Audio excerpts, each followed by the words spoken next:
이럴 거면 왜 낳으셨어요? 뭐라고? 이 쓰레기 같은 놈? 지금 뭐 하는 짓이야? 어머니가 아버지 유언장 조작한 거 다 알아요. 아버지가 의식이 또렷하지 않았잖아요. 네 아버지가 얼마나 맑은 정신으로 유언장 썼는데? 어머님이 아버님 재산 독차지하려고 이러시는 거죠? 어디서 거짓말이야? 그건 너희들 계획인 것 같은데? 반드시 너희가 한 짓들 후회하게 만들어 주마.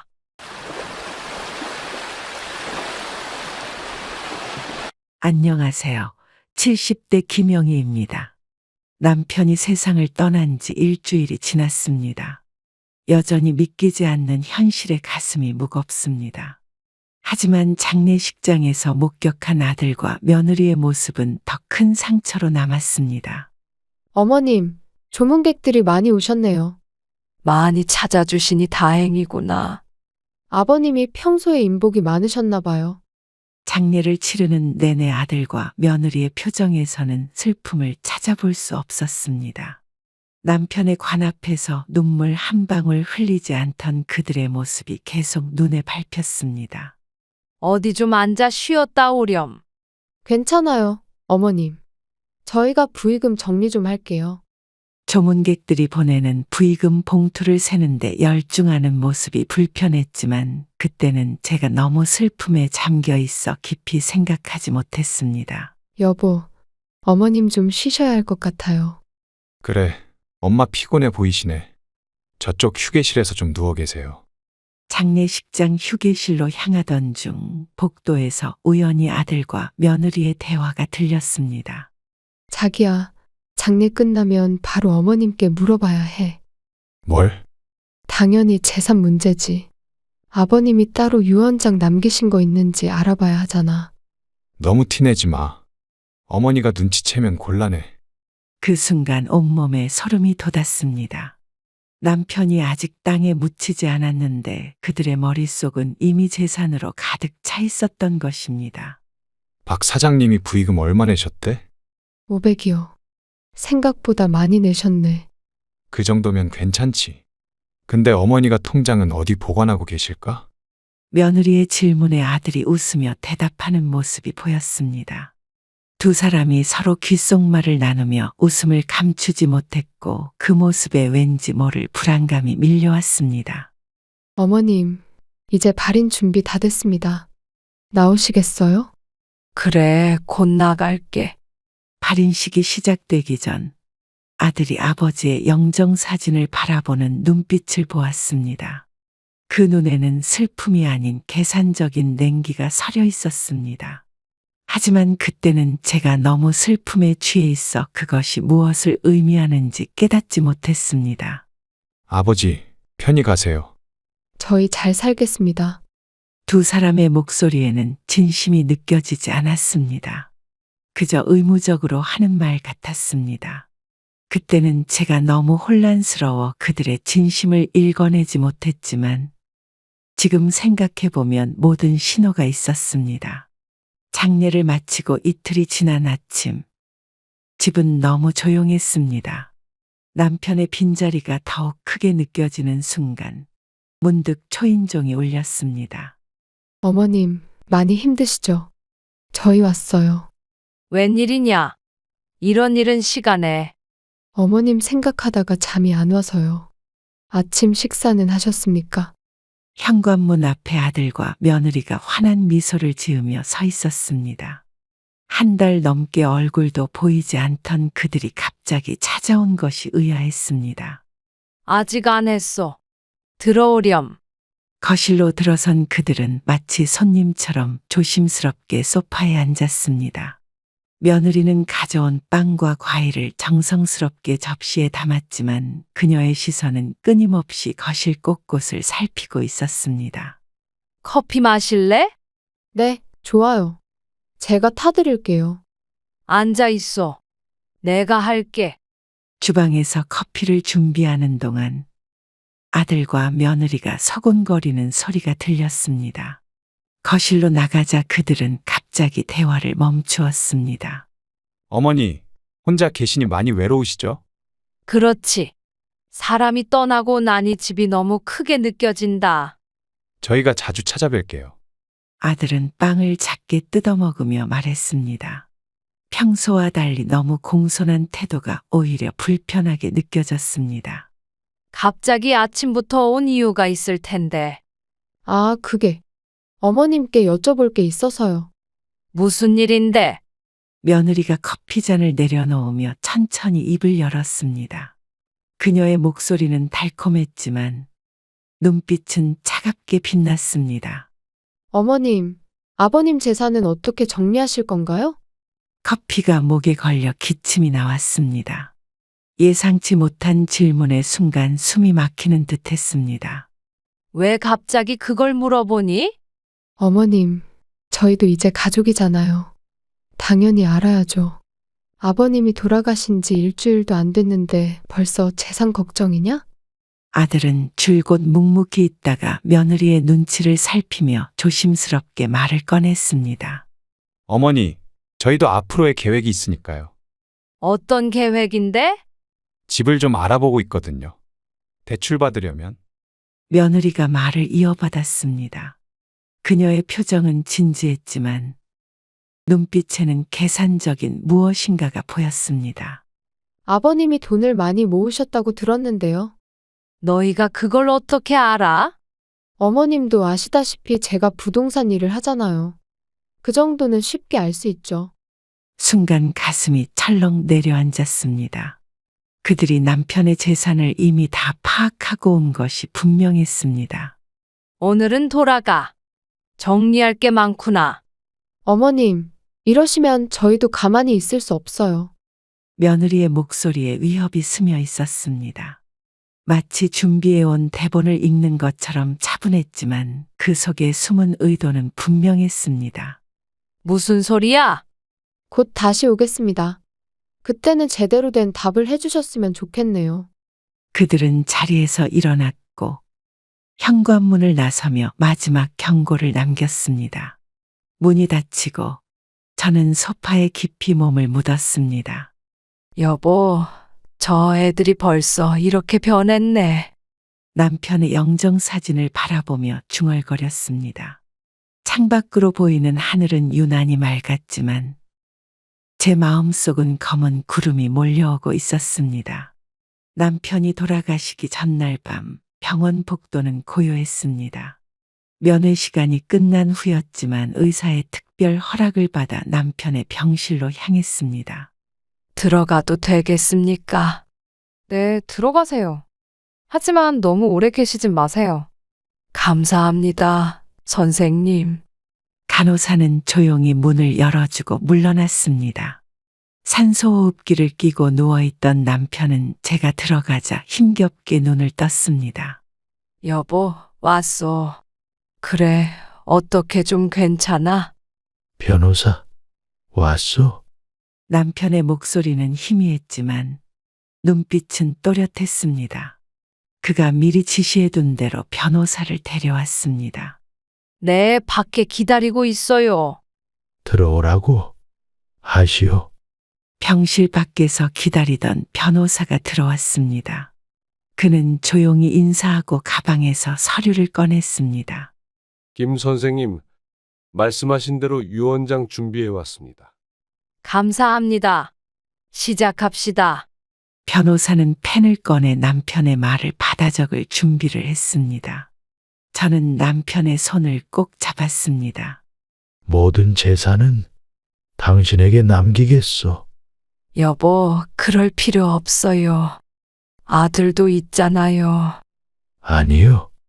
이건 내 결정이요. 남편의 눈빛이 흔들렸습니다. 그는 숨을 깊게 들이마시고 내뱉었습니다. 남편의 손에 힘이 들어가는 것이 느껴졌습니다.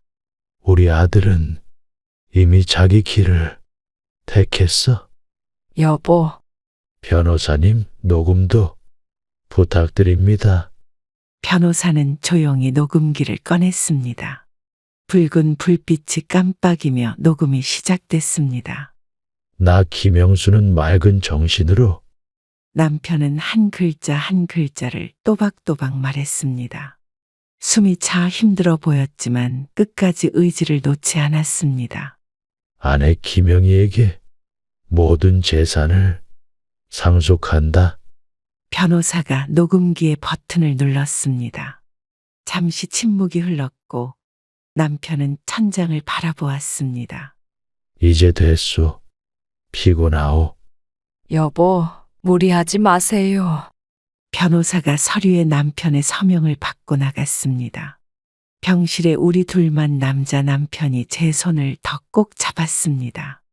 미안하오. 이런 짐을. 여보, 제가 잘할게요. 남편은 힘겹게 고개를 돌려 저를 바라봤습니다. 눈가에 맺힌 눈물이 보였습니다. 우리 아들 언젠가는 말을 끝맺지 못한 남편은 깊은 숨을 내쉬었습니다. 제 손을 잡은 손길이 점점 힘이 빠져갔습니다. 급히 간호사를 불렀지만 남편의 상태는 좋지 않았습니다. 의사가 서둘러 들어왔습니다. 죄송합니다만 잠시 밖에 나가 계세요. 제발 살려주세요. 의사와 간호사들이 분주히 움직였지만 남편의 상태는 호전되지 않았습니다. 복도에서 기다리는 동안 누군가의 발소리가 들렸습니다. 어머니, 복도 끝에 아들이 서 있었습니다. 언제부터 거기 있었는지, 무엇을 들었는지 알 수 없었습니다. 웬일이니, 이 시간에? 그냥 지나가다가. 아들은 더 이상 말을 잇지 못했습니다. 그는 병실 문을 한번 쳐다보더니 고개를 돌린 채 그대로 나가버렸습니다. 잠깐만, 네 아버지가. 제 말이 끝나기도 전에 아들은 이미 사라졌습니다. 그때 의사가 병실에서 나왔습니다. 그의 표정만으로도 이미 모든 것을 알 수 있었습니다. 죄송합니다. 최선을 다했지만 의사의 말이 귓가에 맴돌았습니다. 저는 다시 병실로 들어가 남편의 손을 잡았습니다. 이제는 차가워진 그의 손을 쥐며 속삭였습니다. 약속할게요, 여보. 당신이 마지막으로 부탁한 거 꼭 지킬게요. 창밖으로 새벽이 밝아오고 있었습니다. 이제 저는 혼자서 긴 싸움을 시작해야 했습니다. 남편의 장례식을 치르고 일주일이 지났습니다. 변호사 사무실을 방문해 유언장을 법적으로 공증하고 돌아오는 길이었습니다. 어머니, 저희가 드릴 말씀이 있어서요. 웬일로 전화를 다 하니? 집에 계신가요? 지금 찾아뵈어도 될까요? 아들의 목소리는 평소와 달리 딱딱했습니다. 무언가 결심한 듯한 어조였습니다. 지금 들어가는 길이야. 알겠습니다. 저희 곧 도착할게요. 집에 도착하자 현관문 앞에 아들과 며느리가 서 있었습니다. 며느리는 평소 입지 않던 정장 차림이었고 손에는 서류 가방을 들고 있었습니다. 어머니, 오랜만입니다. 들어오렴. 얼굴이 많이 야위셨네요. 거실로 들어선 그들의 표정은 굳어 있었습니다. 무언가 각오한 듯 보였습니다. 차라도 마실래? 괜찮습니다. 오래 계실 생각 없어요. 며느리의 말투는 이전과 달리 날카로웠습니다. 소파에 앉아 서류 가방을 열더니 서류 한 장을 꺼냈습니다. 어머님, 이거 보셨어요? 이게 뭐니? 아버님 통장 내역서예요. 며느리는 서류를 테이블 위에 펼쳐 보였습니다. 남편 명의의 은행 계좌와 부동산 목록이 상세하게 나열되어 있었습니다. 이게 어디서 난 거니? 어머님도 아시다시피 제가 부동산 일을 하잖아요. 이 정도 알아보는 건 식은 죽 먹기죠. 순간 등줄기에 한기가 느껴졌습니다. 며느리가 이미 남편의 모든 재산을 파악하고 있었다니 충격이었습니다. 원하는 게 뭐야? 솔직히 말씀드릴게요. 저희 몫을 주세요. 아들이 갑자기 입을 열었습니다. 그의 목소리는 떨리고 있었습니다. 아버지가 남기신 유언장이 있다면서요? 그렇다. 그게 어떻게 됐니? 저희도 정당한 권리가 있습니다. 어머니, 며느리가 자리에서 일어났습니다. 그녀의 눈빛은 냉랭했고 말투는 압박감을 주었습니다. 무슨 권리? 아버지 병원에 한 번이라도 와본 적이 있어? 그건 너무 바빠서. 바빴겠니? 며느리가 그렇게 시켰을 테지. 순간 며느리의 얼굴이 굳어졌습니다. 가면을 쓴 듯 다정하던 표정이 순식간에 차갑게 변했습니다. 어머님, 저희도 권리가 있잖아요. 너희가 무슨 권리가 있는데? 방 안의 공기가 무거워졌습니다. 저는 남편이 임종 직전에 남긴 말을 떠올렸습니다. 모든 재산을 당신에게 남기겠소. 일단 오늘은 돌아가. 정리할 게 많아. 어머님, 이러시면 저희도 가만히 있을 수 없어요. 며느리의 목소리에 위협이 서려 있었습니다. 그들은 자리에서 일어났고 현관문을 나서며 마지막 한마디를 던졌습니다. 곧 다시 오겠습니다. 그때는 제대로 된 답을 해주셨으면 좋겠네요. 현관문이 닫히고 저는 소파에 깊이 몸을 묻었습니다. 창밖으로 보이는 하늘은 유난히도 맑았지만 제 마음속은 검은 구름이 몰려오고 있었습니다. 여보, 어떻게 해야 할까요? 남편의 사진을 바라보며 중얼거렸습니다. 그날 저녁 저는 변호사를 다시 만났습니다. 변호사님, 제가 어떻게 해야 할까요? 유언장이 있으시다고 하셨죠? 일단 그걸 공증하고 CCTV 설치하시는 게 좋을 것 같습니다. CCTV요? 네. 앞으로 어떤 일이 벌어질지 모르니까요. 변호사의 말이 가슴에 콕 박혔습니다. 이제 제 자식을 경계해야 한다니 이런 날이 올 줄은 정말 몰랐습니다. 변호사의 조언대로 집 곳곳에 CCTV를 설치하기로 결심했습니다. 보안업체 직원이 아침 일찍 방문했고 거실, 현관, 서재에 카메라를 달았습니다. 어르신, 거실 천장과 현관 그리고 서재에 설치하면 될까요? 그래요. 서재는 2대 설치해 주세요. 혹시 특별히 신경 쓰셔야 할 곳이 있으신가요? 남편의 유언장과 중요 서류가 있는 금고를 바라보았습니다. 이제는 내 자식까지 경계해야 하는 현실이 씁쓸했습니다. 서재 금고 쪽은 반드시 잘 보이게 해주세요. 알겠습니다. 금고 위치에 맞춰 각도 조절하겠습니다. 설치가 완료된 후 거실 탁자 위에 보관 중인 유언장 사본이라고 적힌 서류 봉투를 일부러 놓아두었습니다. 실제 유언장은 이미 변호사 사무실에 보관되어 있었지만 아들과 며느리의 행동을 시험해보고 싶었습니다. 이제 핸드폰으로 실시간 영상을 확인하실 수 있습니다. 감사합니다.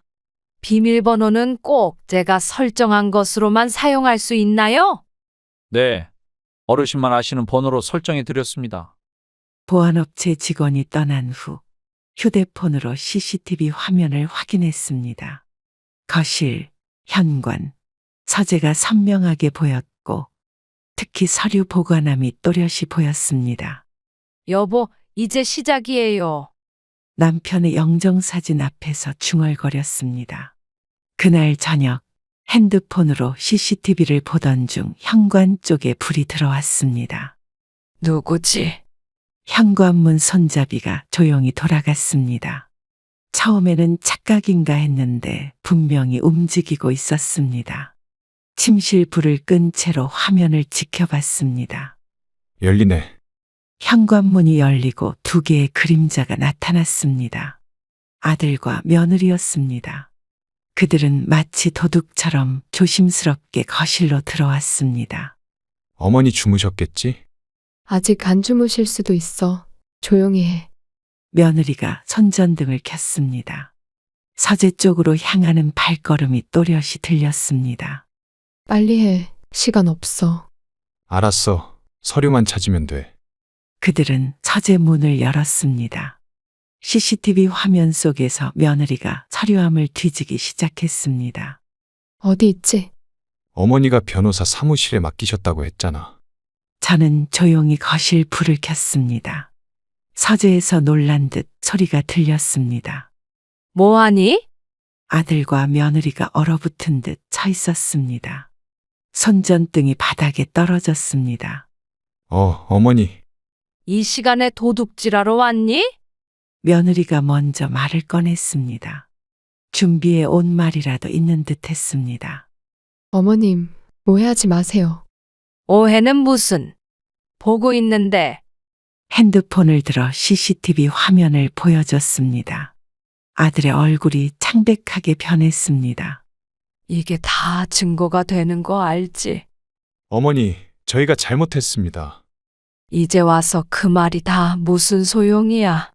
아들이 쓰러질 듯 벽에 기대섰습니다. 그의 표정에는 당혹감과 부끄러움이 뒤섞여 있었습니다. 어머님도 똑같이 하셨잖아요. 뭐가 똑같다는 거야? 아버님 유언장도 위조하시고. 순간 분노가 치밀었습니다. 저는 녹음기를 꺼내 들었습니다. 남편의 육성이 담긴 그 녹음기를 보여주었습니다. 이걸 들어볼래? 그건 이제 그만해요. 아들과 며느리는 고개를 숙인 채 현관으로 향했습니다. 문을 열기 직전 며느리가 돌아봤습니다. 어머님, 저희가 졌다고 생각하지 마세요. 그래, 나도 이제 시작이야. 그들이 나간 뒤 저는 서재를 정리했습니다. 다행히 중요한 서류들은 이미 안전한 곳에 보관해 두었습니다. 경비실에 전화를 걸어 방금 일을 설명했습니다. 경비실입니다. 김 씨, 방금 우리 아들 부부가 나갔죠? 앞으로 더 이상 그들을 들여보내지 말아요. 네. 아드님을요. 네, 제 허락 없이는 절대 출입을 허락하지 마세요. 아들과 며느리의 계획은 상상 이상으로 치밀했습니다. 그들이 집을 나간 다음 날, 서재를 정리하던 중 낯선 서류 봉투를 발견했습니다. 이게 뭐지? 서류 봉투를 열어보니 충격적인 내용이 나왔습니다. 제 이름으로 된 치매 진단서였고, 날짜는 3개월 전으로 되어 있었습니다. 어르신 정신과 전문의 소견서? 말도 안 돼. 진단서를 자세히 보니 이상한 점이 눈에 띄었습니다. 한 번도 가본 적 없는 병원 이름이 적혀 있었습니다. 내가 언제 이 병원에 갔다는 거야? 그때 바닥에 떨어진 수첩이 보였습니다. 며느리의 필체로 빼곡히 메모가 적혀 있었습니다. 이게 다 뭐야? 수첩에는 충격적인 계획이 적혀 있었습니다. 1단계 치매 진단서 위조, 2단계 보호자 지정 신청, 3단계 재산 이전이라는 치밀한 계획이 적혀 있었습니다. 이런 악랄한. 서둘러 변호사에게 전화를 걸었습니다. 이런 상황을 예상하지 못했습니다. 변호사님, 큰일 났어요. 무슨 일이십니까? 제 가짜 치매 진단서가 나왔어요. 변호사는 잠시 침묵했다가 말을 이었습니다. 그의 목소리가 긴장된 것이 느껴졌습니다. 어르신, 지금 당장 병원으로 가셔야겠습니다. 병원이요? 정식으로 정신 감정을 받으셔야 해요. 그래야 법적으로 방어할 수 있습니다. 서재를 나오는데 또 전화가 왔습니다. 이번엔 아들이었습니다. 어머니, 이제 인정하세요. 뭘 인정하라는 거야? 어머니가 정상이 아니시라는 걸요. 순간 온몸에 힘이 빠졌습니다. 내 자식이 이렇게까지 할 줄은 몰랐습니다. 너 정말 양심이 없구나. 어머니, 저희는 다 알고 있어요. 치매 초기 증상이 있으시잖아요. 날 미쳤다고 몰아가려는 거냐? 어머니의 건강을 위한 거예요. 저희가 보호자로 지정받아 돌봐드릴게요. 아들의 말에 치가 떨렸습니다. 그들의 계획이 이렇게 악랄할 줄은 상상도 못했습니다. 내가 얼마나 멀쩡한지 보여줄게. 어머니, 자꾸 이러시면 강제 입원도 고려해야 합니다. 전화를 끊고 경찰서로 향하는 택시 안에서 남편 생각이 났습니다. 그가 왜 그토록 서둘러 유언장을 썼는지 이제 알 것 같았습니다. 택시 기사님, 경찰서로 좀 빨리 가주세요. 네, 할머니. 무슨 급한 일 있으세요? 내 자식들을 고소하려고요.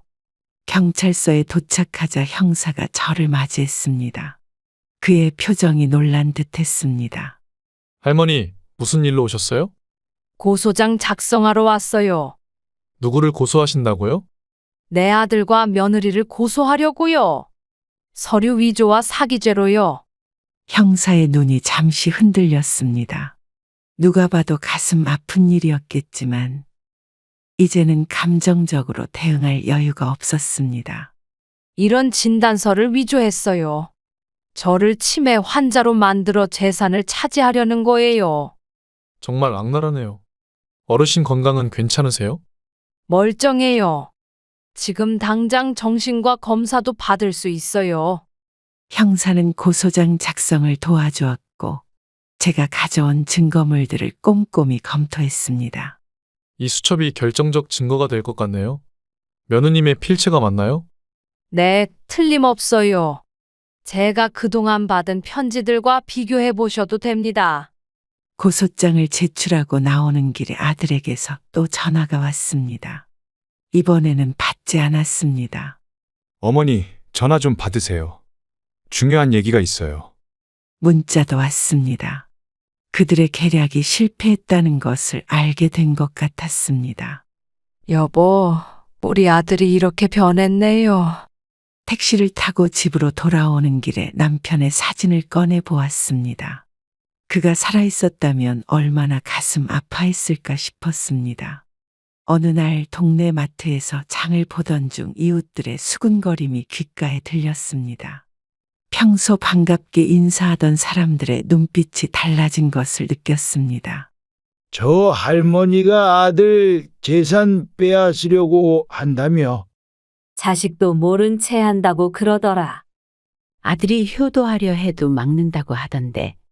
마음이 불편해졌습니다. 누군가 저에 대한 거짓 소문을 퍼뜨리고 있었던 것입니다. 영희 씨, 오랜만이네요. 네, 안녕하세요. 요새 집안일로 힘드시다면서요? 옆집 김씨 아주머니의 말에 의아했습니다. 저는 아무에게도 집안 사정을 말한 적이 없었습니다. 누가 그런 말을 하던가요? 며느님이 동네 주민들에게 다 말하고 다니시던데요. 마트 계산대로 향하는데 아들을 마주쳤습니다. 한 달 넘게 연락도 없던 그가 술에 취한 모습으로 서 있었습니다. 어머니, 여기서 뭐 하세요? 장 보러 왔지. 니는?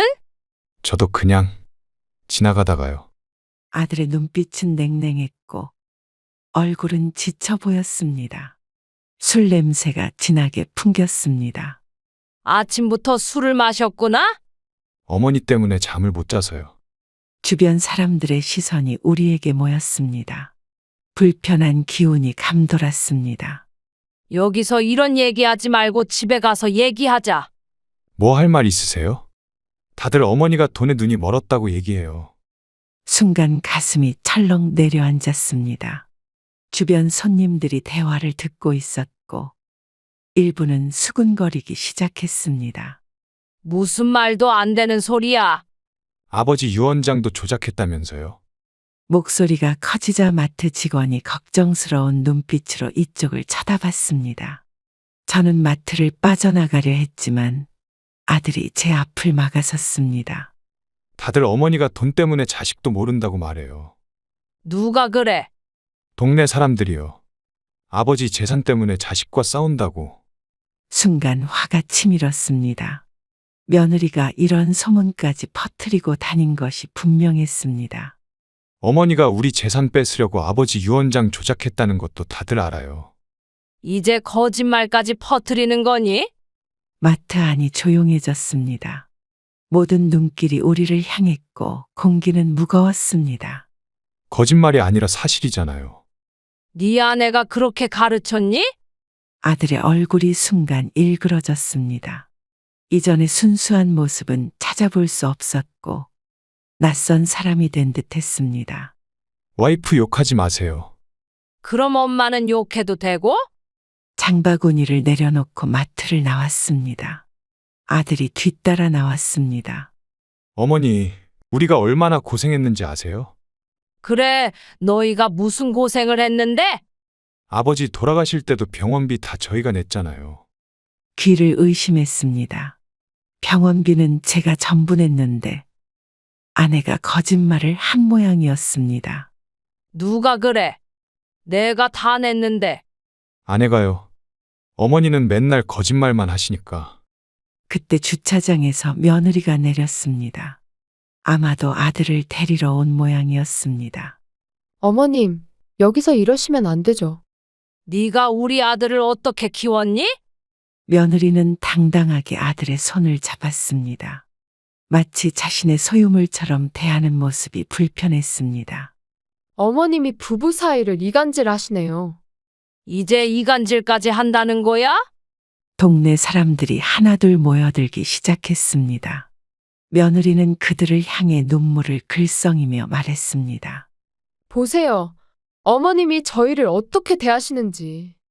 더 이상 지켜볼 수 없어 그 자리를 떠났습니다. 뒤에서 며느리의 훌쩍이는 소리가 들렸습니다. 영희 씨, 큰일 났어. 집으로 돌아오는 길에 이웃집 박할머니를 만났습니다. 그녀의 표정은 걱정스러워 보였습니다. 왜요? 며느리가 동네에 소문을 다 낸 모양이야. 다들 영희 씨가 나쁜 시어머니라고 수군거리고 있어. 저는 아무것도 한 게 없는데. 알아요.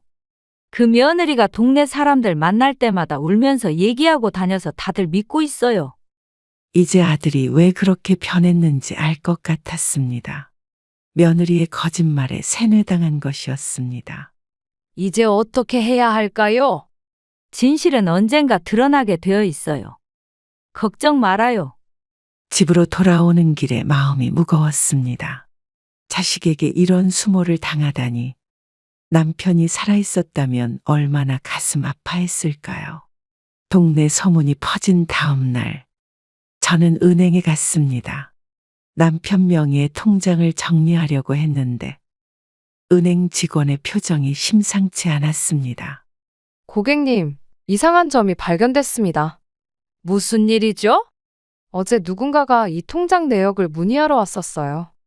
순간 머리가 차가워졌습니다. 며느리가 이미 한 발 앞서 움직이고 있었던 것입니다. 혹시 젊은 여자분이었나요? 네, 위임장을 가지고 왔다고 하더라고요. 위임장이요? 제가 준 적 없는데요. 직원은 컴퓨터 화면을 보며 말을 이어갔습니다. 표정이 더욱 어두워졌습니다.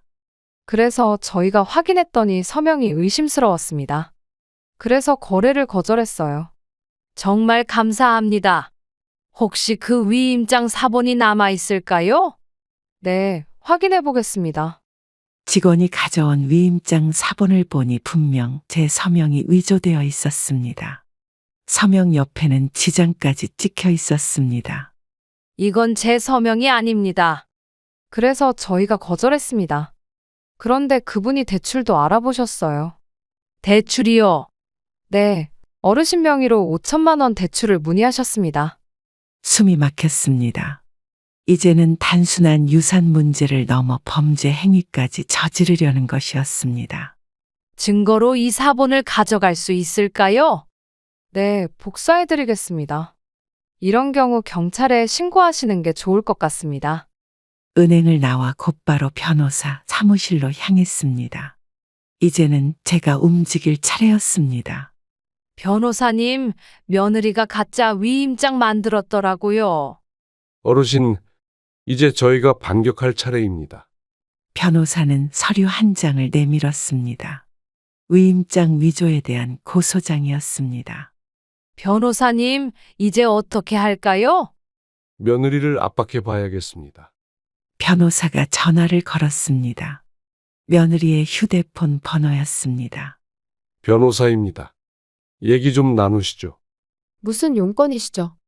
위조 문서에 대해 말씀드리고 싶은데요. 잠시 전화 너머로 침묵이 흘렀습니다. 며느리의 숨소리가 거칠어졌습니다. 무슨 말씀인지 모르겠네요. 김영희 님 명의로 위조된 위임장과 치매 진단서요. 꽤 위험한 선택이었습니다. 그건 잠시만요. 전화가 끊겼습니다. 곧바로 아들에게서 전화가 왔습니다. 어머니, 도대체 왜 이러시는 거예요? 이제 진실을 알 때가 됐다. 변호사가 제 손을 꾹 잡았습니다. 이제 시작이라는 신호였습니다. 어머니, 우리 그냥 대화로 해결할 수 없나요?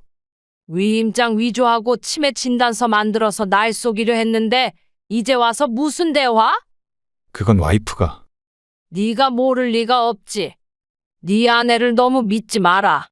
통화가 끝나고 변호사는 다음 단계를 설명해 주었습니다. 상담 끝에 첫 번째 조치를 시작했습니다. 며느리가 운영하는 부동산 중개 사무소의 세금 비리를 국세청에 제보할 겁니다. 정말 그런 비리가 있을까요? 이미 확인했습니다. 아파트 단지 상가에 있는 사무실을 지켜보던 중 현금 거래가 오가는데 영수증은 발행하지 않더군요. 변호사님, 제가 본 게 맞을까요? 확실히 수상해 보이네요. 다음 날 저는 며느리의 사무실 전 직원이었던 김 실장을 만났습니다. 그녀는 얼마 전 부당 해고를 당했다고 했습니다. 사모님이 거래 내역을 이중으로 관리하셨어요. 건넨 자료들을 보니 분명했습니다. 수억 대의 탈세가 이루어지고 있었습니다. 이거 제보하면 되나요? 네, 제가 진술도 하고 증거도 제출할게요. 국세청 민원실을 찾았습니다. 직원이 자료들을 꼼꼼히 검토했습니다. 조사해 주실 수 있나요? 네, 곧 착수하겠습니다. 일주일 뒤 며느리의 사무실에 조사관들이 들이닥쳤다는 소식이 들렸습니다. 어머니, 이거 어머니 짓이죠? 저녁 무렵 아들에게서 전화가 왔습니다. 그의 목소리는 떨리고 있었습니다. 무슨 소리야? 갑자기? 세무조사가 들어왔다고요. 와이프 사무실에요. 잘못한 사람은 들키기 마련이야. 전화가 끊기고 얼마 후 며느리에게서 문자가 왔습니다. 어머님, 해보시겠다는 거죠? 네가 먼저 시작한 거 아니니? 세무조사는 일주일 넘게 이어졌습니다. 그동안 며느리의 사무실은 문을 닫았고 제 마음은 복잡했습니다. 자식에게 이런 조치를 취해야 한다는 것이 가슴 아팠지만 이제는 가만히 있을 수 없었습니다. 변호사님, 이제 어떻게 될까요? 곧 결과가 나올 겁니다. 제보 내용이 사실로 확인되면 상당한 세금 추징과 벌금이 부과될 거예요. 이렇게까지 해야 했을까 싶네요. 어르신, 그들이 어르신을 어떻게 대했는지 생각해 보세요. 이건 정당한 법적 대응일 뿐입니다. 마침내 조사 결과가 나왔습니다. 3년간 5억대의 탈세가 적발됐다는 소식이었습니다. 어머님, 절 신고하시니 속이 편하세요? 며느리에게서 갑자기 전화가 왔습니다. 목소리는 격앙되어 있었습니다. 네가 날 조사한 것처럼 말이지. 이제 전쟁이네요. 어머님이 진짜 이러실 줄은 몰랐어요. 며느리의 사무실은 영업 정지 처분을 받았습니다. 상가에 붙은 영업 정지 딱지가 며느리의 민낯을 보여주는 것 같았습니다. 어머니, 와이프 사무실이 문을 닫았어요. 그래, 정직하게 살지 그랬니? 저는 이제 시작이라고 생각했습니다. 이게 첫 번째 조치일 뿐이었으니까요. 세무서에서 2차 조사를 한다고 합니다. 그게 내가 생각할 일은 아니지. 세무조사 결과가 나온 다음 날 아침, 이웃들이 수군거리는 소리가 들렸습니다. 며느리가 상가 앞에서 고성을 지르고 있다는 소식이었습니다. 영희 씨, 며느님이 미친 사람처럼 소리 지르고 있어요. 왜 그런다고 하던가요? 시어머니 때문에 망했다고 소리치고 있대요. 마침 장을 보러 나가던 참이었는데 상가 쪽에서 고함 소리가 들렸습니다. 이게 다 시어머니 때문이야. 며느리가 사무실 앞에서 난동을 부리고 있었습니다. 얼굴은 붉게 상기되어 있었고 머리카락은 흐트러져 있었습니다. 사모님, 진정하세요. 진정이요? 우리 가게가 이 지경이 됐다고요. 상인의 회장님이 며느리를 말리고 있었습니다. 하지만 며느리는 더욱 흥분된 목소리로 소리를 질렀습니다. 어머님, 이제 나오세요. 다 보고 계시죠? 제가 가까이 다가가자 사람들이 길을 비켜주었습니다. 며느리는 저를 보자마자 더 크게 소리쳤습니다. 또 무슨 소란이니? 어머님이 우리 가게를 망치잖아요. 이러시면 저희도 가만히 있지 않을 거예요. 상인들이 하나둘 모여들기 시작했습니다. 며느리는 마치 공연하는 것처럼 큰 소리로 외쳤습니다. 다들 보세요. 저처의 시어머님이 자기 며느리 가게를 고발했다고요. 그래, 탈세는 누가 하래? 순간 며느리의 얼굴이 하얗게 변했습니다. 제가 모든 걸 알고 있다는 걸 깨달은 거죠. 거짓말이에요. 어머님이 다 꾸민 거예요. 그럼 세무조사 결과서도 한번 보자. 며느리는 입술을 깨물었습니다. 그때 아들이 달려왔습니다. 어머니, 이러시면 안 됩니다. 내가 뭘 어떻게 했다고 그러니? 틀린 말 했어? 아들은 며느리의 손을 잡고 사무실 안으로 들어갔습니다. 잠시 후 큰 소리가 들렸습니다. 당신 진짜 그랬어? 여보, 내가 설명할게. 도대체 얼마를 숨긴 거야? 왜 이렇게 된 거냐고. 상인의 회장님이 저를 부축해 잠시 자리를 피하자고 했지만 저는 그 자리를 지켜봤습니다. 이영희 씨, 괜찮으세요? 네, 괜찮습니다. 며느님이 상가에서 좀 문제를 일으켰나 봐요. 며느리가 사무실에서 가방을 들고 뛰쳐나왔습니다. 아들이 뒤따라 나왔습니다. 여보, 어디 가는 거야? 이제 됐어요. 더 이상 못 살겠어요. 며느리는 택시를 잡아 타더니 사라졌습니다. 아들이 그 자리에 주저앉았습니다. 아들아, 괜찮니? 어머니, 제가 이러려고 한 게 아닌데. 바로 그때 세무서 직원들이 도착했습니다. 추가 조사가 필요하다고 했습니다. 어르신, 이건 단순 탈세가 아닌 것 같습니다. 무슨 말씀이신가요? 다른 부동산 거래 비리도 발견됐습니다. 사기 혐의가 있어 보입니다. 아들의 얼굴이 창백해졌습니다. 그를 보니 제 눈을 의심할 수밖에 없었습니다. 이게 다 사실이니? 어머니, 저도 몰랐어요. 정말이에요. 아들의 목소리에는 진심이 묻어 있었습니다. 그제서야 그가 아내의 계략에 함께 빠져 있던 것이 아니라 속고 있었다는 생각이 들었습니다. 집에 가자. 너도 정신 차려야 할 것 같다. 네, 어머니. 며느리가 사무실에서 도망친 지 이틀이 지났지만 연락이 없었습니다. 아들은 집에서 술만 마시며 괴로워했습니다. 저는 아들을 구하기 위해 더 깊이 파고들기로 결심했습니다. 변호사님, 며느리에 대해 더 알아볼 수 있을까요? 어떤 부분을 알아보고 싶으신가요? 왜 갑자기 도망갔는지요? 뭔가 더 숨기는 게 있을 것 같아요. 사설 탐정을 고용해 보는 건 어떨까요? 비용이 들긴 하지만 효과적입니다. 변호사의 소개로 전직 형사 출신 탐정을 만났습니다. 그는 며느리의 사진을 보고 고개를 끄덕였습니다. 일주일 정도 시간을 주십시오. 알겠습니다. 부탁드립니다. 정확히 5일 후 탐정에게서 전화가 왔습니다. 목소리가 들떠 있었습니다. 어르신, 중요한 증거를 찾았습니다. 무엇인가요? 직접 보시는 게 좋겠습니다. 지금 강원도 속초에 있습니다. 다음 날 아침 일찍 탐정과 함께 속초로 향했습니다. 해변가에 있는 한 호텔 앞에 차를 세웠습니다. 저 호텔 17층에 며느님이 투숙 중입니다. 혼자인가요? 아닙니다. 남자와 함께 있습니다. 저는 탐정이 건넨 사진을 보았습니다. 호텔 로비에서 찍힌 며느리의 모습이었고 옆에는 낯선 남자가 있었습니다. 이 남자가 누굽니까? 부동산 거래처 대표라고 합니다. 김성진이라는 사람이죠. 순간 기억이 떠올랐습니다.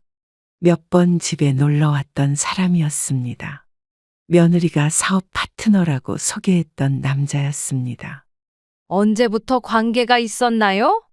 1년 전부터라고 합니다. 호텔 직원 말로는 정기적으로 이 호텔을 이용했다고 하네요. 탐정은 호텔 CCTV 영상도 보여주었습니다. 둘이 손을 잡고 다니는 모습이 찍혀 있었습니다. 이걸 아들한테 보여줘도 될까요? 증거로 충분합니다. 이혼 소송에서도 유리할 거예요. 집으로 돌아와 아들에게 전화를 걸었습니다. 요즘 계속 술만 마시고 있다고 들었습니다. 어디야? 회사요. 엄마가 지금 갈게. 회사에 도착하자 아들은 책상에 엎드려 있었습니다. 얼굴은 헬쑥했고 수염은 길게 자라 있었습니다. 엄마, 왜 오셨어요? 보여줄 게 있어. 형사가 준비한 자료를 보여줬습니다. 사진을 하나씩 넘길 때마다 아들의 얼굴이 굳어갔습니다. 이럴 순 없어요. 아직 더 있다. 호텔 영수증과 카드 내역까지 보여주었습니다. 모든 게 명백했습니다. 이제 알면 됐다. 그때 아들의 전화가 울렸습니다. 며느리였습니다. 아들은 스피커폰으로 바꾸었습니다. 여보, 나 곧 돌아갈게. 어디서 전화한 거야? 속초요. 혼자 있고 싶어서. 아들이 실소를 터뜨렸습니다. 스피커폰으로 나오는 거짓말이 우스웠나 봅니다. 혼자라고? 남자랑 있는 게 아니고 무슨 소리야? 진짜 혼자라니까. 옆에 있는 그 사장님한테 물어볼까? 전화 너머로 며느리의 숨소리가 거칠어졌습니다. 더 이상 숨길 수 없다는 걸 깨달은 것 같았습니다. 여보, 그건 사실은 이제 끝이다. 아들이 전화를 끊었습니다. 책상에 놓인 결혼 사진을 바라보더니 액자를 엎었습니다. 어머니, 제가 너무 눈이 멀었죠? 이제라도 알았으면 됐어. 아들은 한참 동안 말없이 앉아 있다가 갑자기 물었습니다. 어머니는 어떻게 알게 되셨어요? 엄마도 이제 가만히 있을 수 없었어. 내가 너무 변해버렸으니까. 죄송합니다. 제가 정말 바보 같았네요. 사람은 누구나 실수를 해. 중요한 건 그 다음이야. 아들의 눈에서 눈물이 흘렀습니다. 오랜만에 보는 진심 어린 감정이었습니다. 이제 어떻게 해야 할까요? 정신 차리고 새로 시작해야지. 그 여자는 너한테 독이야? 그날 저녁 며느리에게 문자가 왔습니다. 마지막 협박이었습니다. 어머님, 사진 찍으신 거 다 알아요. 하지만 저한테도 어머님 약점이 있다는 거 잊지 마세요. 읽고 나서 웃음이 나왔습니다. 이제는 더 이상 저를 위협할 만한 것이 없었으니까요. 여보, 이제 정말 끝이 보이네요. 남편의 사진 앞에서 중얼거렸습니다. 내일은 아들과 함께 변호사를 만나 이혼 절차를 시작할 예정입니다. 세무조사 결과가 나오면서 며느리의 더 충격적인 범죄가 드러났습니다. 단순한 탈세를 넘어 부동산 거래 과정에서 수천만 원의 사기를 쳤다는 사실이 밝혀진 것입니다. 어르신, 세무조사 과정에서 다수의 피해자가 발견되었습니다. 피해자요? 어떤 피해자인가요? 부동산 계약금만 받고 행방을 감춘 사례가 여러 건 있습니다. 세무서 직원은 서류 뭉치를 펼쳐 보여주었습니다. 그 안에는 계약서와 입금 내역이 정리되어 있었습니다. 이게 다 며느리 짓인가요? 네, 최소 8명에게 각 3천만 원씩 총 2억 4천만 원을 가로챈 것으로 보입니다. 저는 충격의 말을 잇지 못했습니다. 세무서 직원의 설명이 이어졌습니다. 피해자들이 이미 경찰에 신고한 상태입니다. 곧 수사가 시작될 거예요. 바로 다음 날 아침, 상가 앞에는 피해자들이 모여들었습니다. 사람들은 분노에 차 있었고 며느리의 사무실 앞에서 시위를 벌이고 있었습니다. 저 여자가 우리 돈을 떼먹었어요. 계약금만 받고 행방을 감췄다고요. 피해자들 중에는 며느리와 거래하던 사장의 부인도 있었습니다. 그녀가 제일 크게 소리를 질렀습니다. 내 돈으로 같이 도망쳤죠? 상인의 회장님이 사람들을 말리고 있었습니다. 하지만 분위기는 점점 험악해졌습니다. 진정하세요. 경찰이 곧 올 겁니다. 진정은 무슨? 평생 모은 돈 날아갔는데. 저는 조용히 자리를 피했습니다. 이미 예상했던 일이었으니까요. 어머님, 잠깐만요. 사장 부인이 저를 붙잡았습니다. 그녀의 눈에는 눈물이 고여 있었습니다. 정말 죄송합니다. 당신도 피해자라고 생각해요. 그동안 정말 몰랐어요. 남편이 외도하는 줄도 이런 사기를 치는 줄도요. 그때 경찰차가 도착했습니다. 형사들이 사무실 안으로 들어갔습니다. 압수수색 들어갑니다. 다들 비켜주세요. 경찰이 서류 뭉치를 들고 나왔습니다. 컴퓨터 본체도 증거물로 가져갔습니다.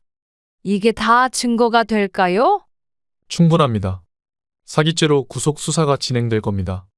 상가 건물주인이 나와서 문을 닫았습니다. 계약 해지 통보였습니다.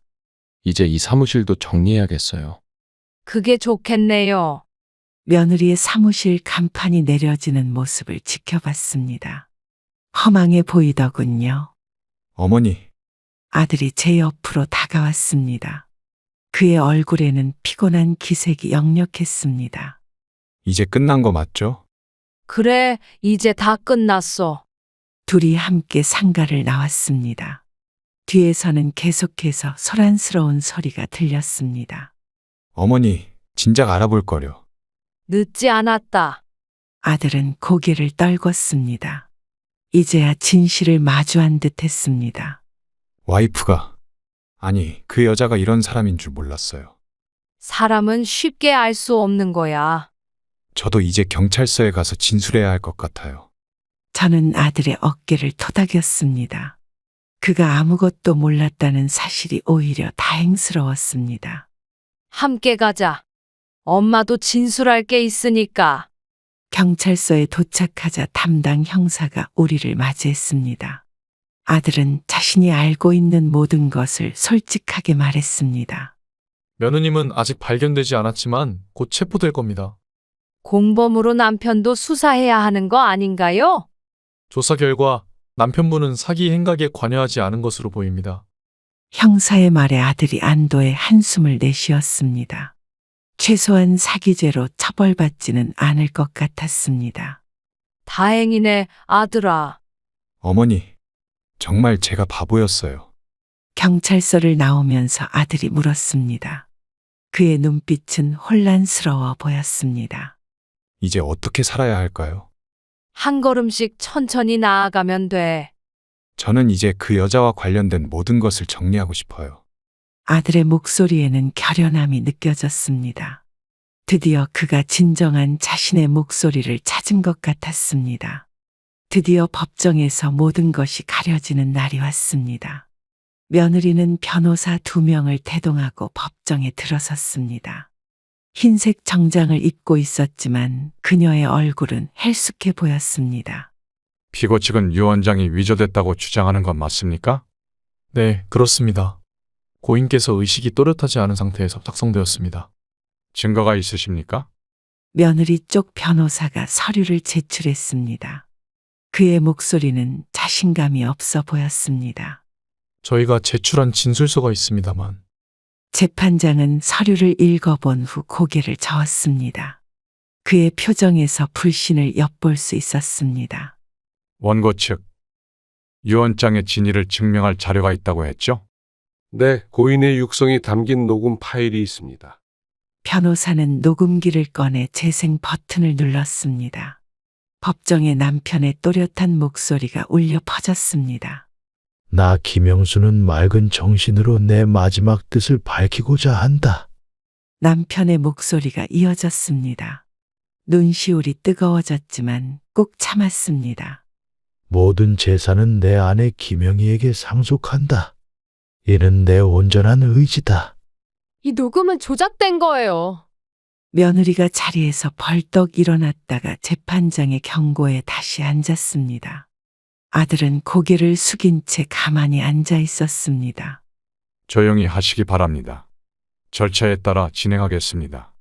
CCTV 영상도 제출하겠습니다. 변호사는 유 원장을 훔치려던 아들과 며느리가 집에 침입한 영상을 보여주었습니다. 법정이 술렁거렸습니다. 이 영상은 피고들이 원고 자택에 무단으로 침입해 서류를 훔치려던 장면입니다. 그건 저도 잘못했습니다. 아들이 작은 목소리로 인정했습니다. 며느리는 그를 노려보았습니다. 또한 피고 김미경 씨가 위조한 치매 진단서와 위임장도 증거로 제출합니다. 변호사는 계속해서 결정적인 증거들을 제시했습니다. 가짜 진단서, 위조된 위임장, 며느리의 범죄 기록까지 모두 공개되었습니다. 재판부는 충분히 검토했습니다. 최종 판결을 내리겠습니다. 법정이 조용해졌습니다. 모두의 시선이 재판장에게 집중되었습니다. 본 재판부는 고 김영수 씨의 유언장은 효력이 있음을 인정합니다. 또한 피고 김미경의 문서 위조 및 사기 혐의에 대해 별도의 형사 재판이 진행될 것을 권고합니다. 이럴 순 없어요.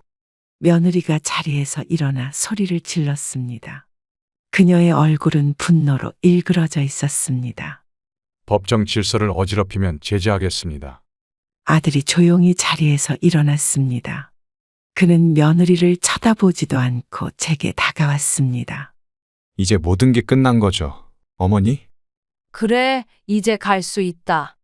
법원을 나서는데 며느리가 뒤에서 소리쳤습니다. 그녀의 목소리에는 한이 서려 있었습니다. 이게 최선이었나요? 나를 이렇게까지 몰아붙이는 게? 네가 선택한 길이야.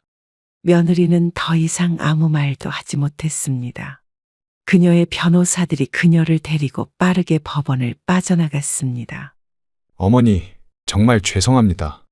이제 다 잊자. 새로 시작하는 거야. 햇빛이 밝게 내리쬐는 법원 계단을 내려오면서 깊은 안도감이 밀려왔습니다. 오랜 싸움이 마침내 끝난 것입니다. 어르신 축하드립니다. 변호사가 악수를 청했습니다. 그의 표정에도 안도감이 묻어났습니다. 변호사님 덕분입니다. 이제 편안한 일상으로 돌아가실 수 있을 겁니다. 아들이 제 팔을 잡아주며 천천히 주차장으로 향했습니다. 그의 얼굴에는 후회와 결심이 동시에 담겨 있었습니다. 이제 뭐부터 해야 할까요? 일단 집에 가서 푹 쉬자. 차에 오르면서 마지막으로 법원 건물을 바라봤습니다. 이곳에서 제 삶의 한 챕터가 끝나고 새로운 시작이 열린 것 같았습니다. 어머니, 오늘 저녁은 제가 사겠습니다. 그래, 오랜만에 같이 식사하자. 재판이 끝난 다음 날 아들이 아버지 제사를 지내고 싶다고 했습니다. 남편이 돌아가신 지 2달이 넘었지만 제대로 된 제사는 아직 지내지 못했습니다. 어머니, 내일 아버지 산소에 가고 싶어요. 그래, 준비할게. 제가 다 준비할게요. 어머니는 편히 쉬세요. 아들은 진심으로 반성하는 모습이었습니다.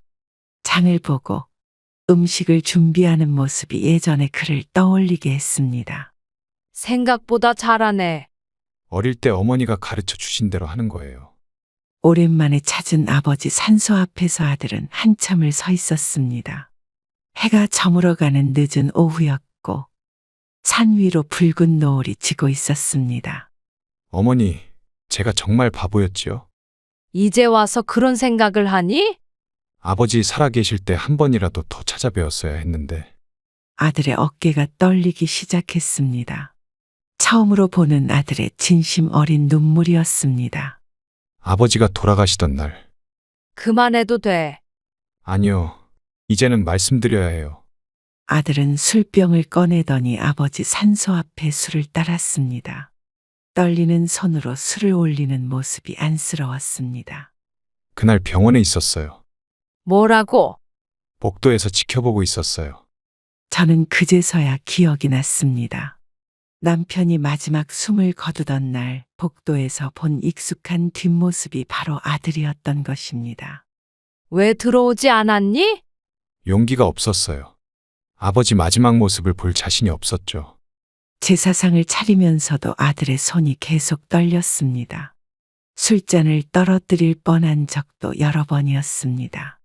죄송합니다, 아버지. 이제 아버지도 너를 용서하실 거야.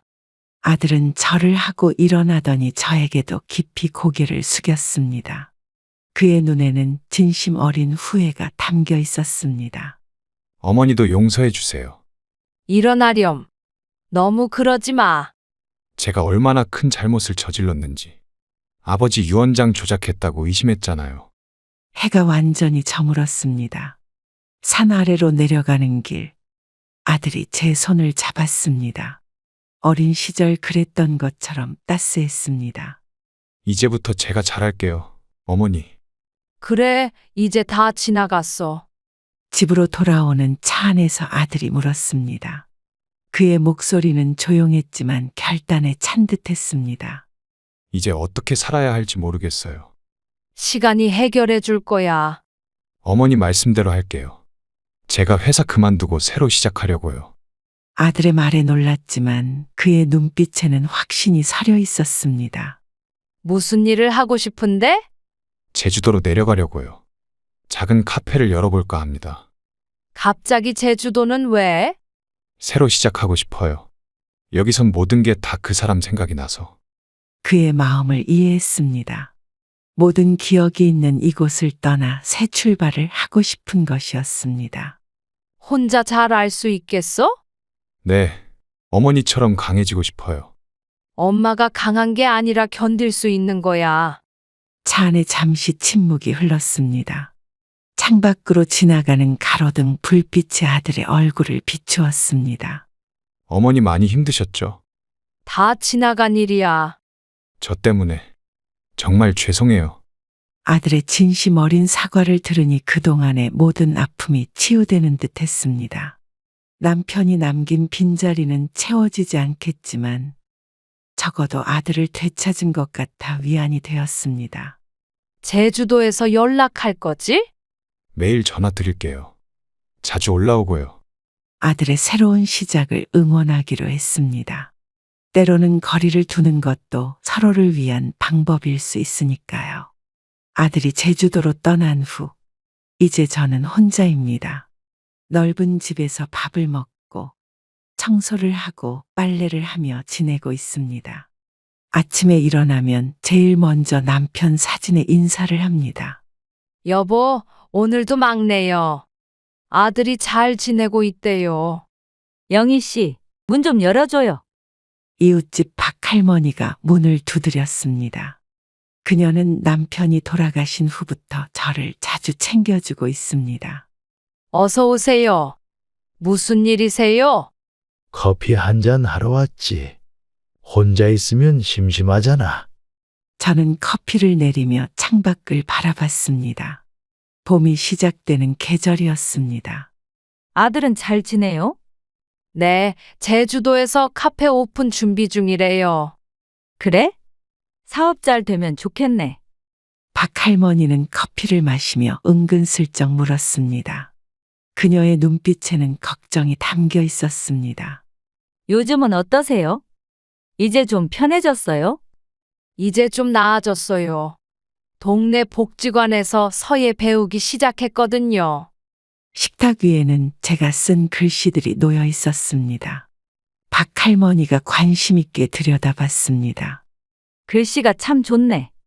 언제부터 배웠어? 한 달 됐어요. 붓글씨를 쓰다 보면 마음이 차분해져서요. 전화가 울렸습니다. 제주도에 있는 아들이었습니다. 어머니, 카페 오픈했어요. 잘 돼가니? 네, 생각보다 손님이 많아요. 어머니도 꼭 와보세요. 그래, 시간 날 때 내려갈게. 통화를 끝내고 웃음이 나왔습니다. 아들의 목소리에서 활기가 느껴져 기뻤습니다. 아들이 잘 지내는 모양이네요. 네, 다행히 새 출발이 잘 되고 있는 것 같아요. 박할머니는 커피를 다 마시고 일어섰습니다. 그녀는 제 손을 따뜻하게 잡았습니다. 오늘 복지관에 같이 갈래요? 오늘 문화 강좌가 있대요. 좋아요. 같이 가요. 동네 복지관은 활기가 넘쳤습니다. 서예 교실에서 선생님께서 저를 반갑게 맞아주셨습니다. 영희 씨, 오늘은 무슨 글자를 쓸까요? 시작이라는 글자를 써보고 싶어요. 선생님께서 종이를 준비해 주셨습니다. 저는 붓을 들고 천천히 글씨를 쓰기 시작했습니다. 획이 힘차네요. 마음이 담겨 있어 좋습니다. 이제는 앞만 보려고요. 선생님은 차를 건네시며 말씀하셨습니다. 그분의 눈빛은 따뜻했습니다. 인생은 붓글씨와 같다고 했어요. 한 획 한 획이 모여서 글이 되듯이 우리 삶도 그런 것 같아요. 맞는 말씀이세요. 이제 새로운 글을 쓰는 것 같아요. 집에 돌아온 후 우편함을 확인했습니다. 아들이 보낸 엽서가 있었습니다. 제주도의 바다 사진이 담긴 예쁜 엽서였습니다. 어머니, 바다가 정말 예뻐요. 다음 달에 올라갈게요. 사랑해요. 마음이 따뜻해졌습니다. 창가에 앉아 엽서를 바라보며 생각에 잠겼습니다. 저희 언제 또 뵐 수 있을까요?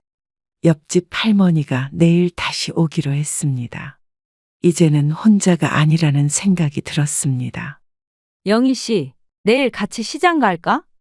네, 좋아요. 오전에 갔다 와서 점심 같이 먹어요. 옆집 할머니가 돌아간 후 저는 다시 서예 연습을 했습니다. 이번에는 희망이라는 글자를 썼습니다. 글씨를 쓰다 보니 남편과의 추억, 아들과의 화해, 그리고 앞으로의 삶에 대한 생각이 흘러갔습니다. 여보, 이제 조금씩 괜찮아지고 있어요. 남편의 사진을 바라보며 미소 지었습니다. 남편이 떠난 빈자리는 여전히 크지만 이제는 그 공간을 새로운 것들로 채워나가고 있습니다. 다음 주에 제주도에 갈까 해요. 아들이 운영하는 카페도 보고요. 밤이 깊어가는데도 마음은 평온했습니다. 가족이라는 이름으로 벌어진 아픔 속에서도 우리는 배우고 성장해 나가고 있습니다.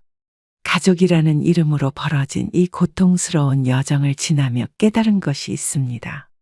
인간의 욕심은 끝이 없고 때로는 가장 가까운 사람에게 가장 큰 상처를 주기도 합니다. 하지만 결국 진실은 언제나 모습을 드러내고 정의는 승리하게 됩니다. 인생의 가장 어두운 터널을 지나왔기에 이제는 작은 빛에도 감사할 줄 아는 법을 배웠습니다. 남편이 마지막으로 남긴 말처럼 앞으로의 삶은 제가 직접 써 내려가야 할 책입니다. 그 책에 새로운 장을 희망이라는 글자로 시작하려 합니다. 그럼 구독자 여러분, 오늘도 행복한 하루 되시길 기원하겠습니다. 감사합니다.